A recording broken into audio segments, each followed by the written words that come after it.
안녕하세요 기철이 여러분들, 멋진 기영입니다. 강력한 적에 맞서기 위해선 무기뿐만 아니라 무엇이든 막아낼 수 있는 방패 또한 필수 아닐까요? 히어로들의 능력과 테크놀로지의 발전에 따라 점점 다양한 장비들이 등장하고 있는데요.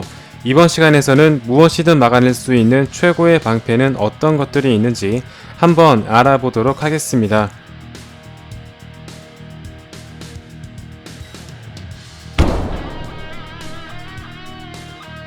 잔다르 경비원들의 총알을 막기 위해 그루트가 임시로 만든 나뭇가지 방패입니다. 그루트의 신체 재생 속도는 정말 경이로울 정도로 빠른 편인데요.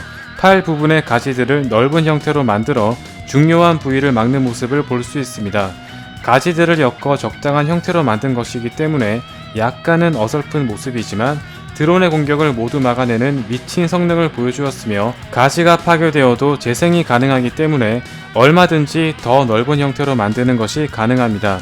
다만 어디까지나 신체 구조가 나무이기 때문에 한계가 존재하는데요. 추락하는 우주선의 충격을 버티지 못하고 온몸이 산산조각 나는 것으로 보아 마블 세계에 존재하는 절대 강자들의 공격을 막기에는 조금 부족해 보입니다. 캡틴 아메리카의 상징이자 MCU를 대표하는 장비라고 볼 수 있는 캡틴의 방패입니다. 토니의 아버지 하워드가 처음 만든 물건이었으며 MCU 세계에서 가장 단단하다는 비브라늄으로 제작되었습니다. 그 덕분인지 윈터 솔저의 기계팔이나 울트론의 신체까지 사정없이 박아버릴 수 있으며 토르와의 합동 공격을 통해 주변을 초토화시킬 수 있습니다.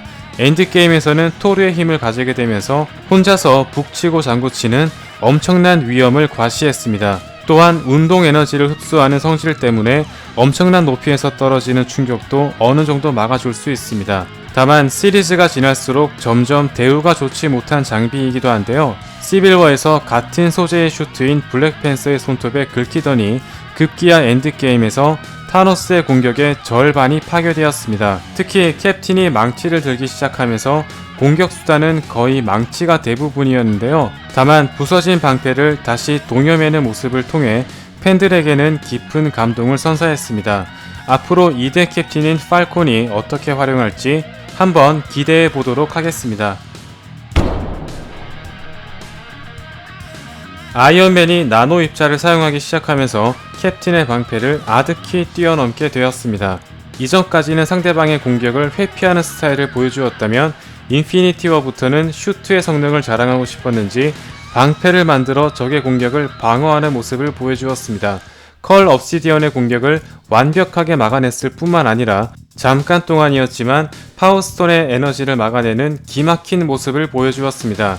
한번 부서지면 다시는 복구되지 않는 캡틴의 방패와는 달리 나노 입자가 존재하는 한 얼마든지 생성할 수 있기 때문에 입자 자체의 내구성은 비브라늄에 떨어질지언정 성능적인 면에서는 완벽하게 캡틴의 방패를 넘어섰다고 볼 수 있습니다. 엔드게임에서는 콜슨 요원의 에너지 쉴드와 같은 방패도 등장했는데요.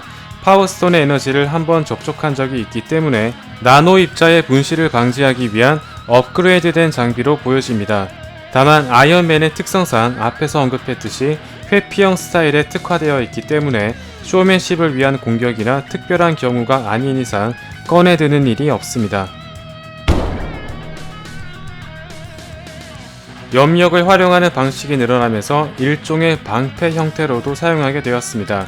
에이지 오브 울트론에서 커다란 방어막을 생성한 뒤 울트론들이 쏜 총알을 막아내면서 시민들을 대피시켰으며, 시빌워에서도 적이 쏜 총알을 막아내는 것을 볼 수 있습니다. 정확하게는 방패라기보단 일종의 결계라고 보는 것이 맞을 것 같은데요. 초창기에는 다소 미숙한 모습을 보이기는 했으나 시간이 지날수록 능력이 매우 향상되었으며, 심지어 인피니티 워에서는 스톤을 사용하면서 다가오는 타노스의 접근을 막아내기까지 했습니다.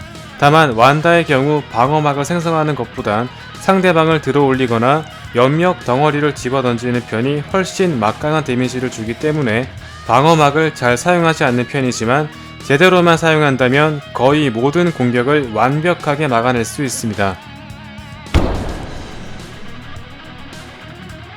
모두의 예상을 깨고 최고의 방패는 닥터 스트레인지의 타오 만다라에게 돌아갔습니다. 카마르타지 마법사들이 사용하는 미스틱 아치의 일종으로서 에이전트 1의 부채를 비롯해 여러가지 형태로 만들어 사용할 수 있습니다. MCU 최고의 소서러 슈프림답게 굉장히 뛰어난 성능을 보여주었는데요. 바로 도르마무의 블라스트를 무려 7초간 버텼다는 것입니다. 타노스의 칼질에 사정없이 부서진 캡틴의 방패나 파워스톤의 공격을 2초도 버티지 못한 아이언맨의 나노 방패와는 차원이 다른 수준을 보여주었습니다. 또한 도르마무의 공격을 튕겨버리거나 막아내는 엄청난 위험을 보여주었는데요. 타노스의 킥 정도는 그냥 솜털 정도라고 볼 수 있겠죠. 스트레인지의 사이드킥 웡 역시 에보니모의 공격을 모두 방어하는가 하면 엔드게임에서도 커다란 만다라를 생성하여 생츄어리의 폭격을 모두 막아냈습니다. 또한 다른 히어로들의 공격을 서포트하는 용도로 사용이 가능한데요. 엄청난 성능을 지니고 있지만 엔드게임에서는 인간 방파제 역할만 수행했다는 점이 굉장히 안타까운 일이라고 해도 과언이 아닙니다. 스티브가 캡틴이 되기 전 건달의 공격을 막기 위해 들었던 쓰레기통 뚜껑입니다. 철제 금속으로 이루어져 있으며 성인 남성의 펀치를 막을 정도로 꽤 단단한 방어력을 자랑하고 있는데요. 다만 방패를 든 스티브의 근력이 따라주지 못했기 때문에 상대방의 저항을 버티지 못하고 내동댕이 쳐지게 되었습니다. 다만 캡틴을 상징하는 장비가 비브라는 방패가 된 점을 볼 때 매우 상징적인 장면이 아닐 수 없습니다. 지금까지 마블 세계에 존재하는 최고의 방패였습니다. 그 외에도 라그나로크에 등장했던 토르의 방패도 빼놓을 수 없습니다. 다만 경기가 시작되자마자 헐크의 공격에 내동댕이 쳐지면서 다시는 등장하지 않았습니다. 다양한 능력을 지닌 인물들이 등장하면서 점점 새로운 형태의 장비들이 등장하고 있는데요. 엄청난 테크놀로지가 존재하는 MCU 세계인 만큼 또 어떤 놀라운 장비들이 등장할지 기대해 보도록 하겠습니다. 다음 시간에도 재미있는 리뷰로 돌아오도록 하겠습니다. 감사합니다.